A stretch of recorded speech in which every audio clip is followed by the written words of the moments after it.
All right, Larry, the floor is yours. If you watch one thing today, let it be this: an incredible testament on what listening and learning can do to change your heart and your mind. 85-year-old Larry came from Milwaukee to Madison to speak in favor of a bill that would ban gender-affirming care for trans kids. Sitting quietly in an overflow room, he listened to 7 hours of testimony, mostly to the stories of kids who wanted to transition. Instead of just getting up and going home, he decided to put his name down and go on in to speak himself. Take a listen to what Larry had to say. I was invited here to give my support for Bill 401. I have very little knowledge of gay people and things like that there.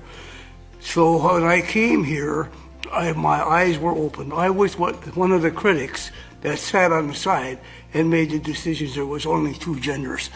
So I got an education that was unbelievable. And I don't know just exactly how to say this, but my perspective for people have changed. So I don't take up no more of your time. I'd like to apologize for being here, and I learned a very lot about this group of people.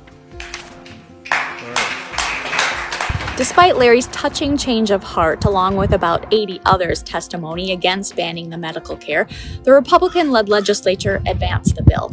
It's unlikely to become law, though. Governor Tony Evers has vowed to veto anti-LGBTQ+ legislation.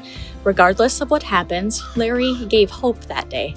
"This made me cry," one person said on ACLU of Wisconsin's TikTok. He showed up, he listened, he learned, he changed his perspective, and then he spoke publicly. That is truly remarkable in this climate. Bravo, Larry. I'd love to buy you a beer.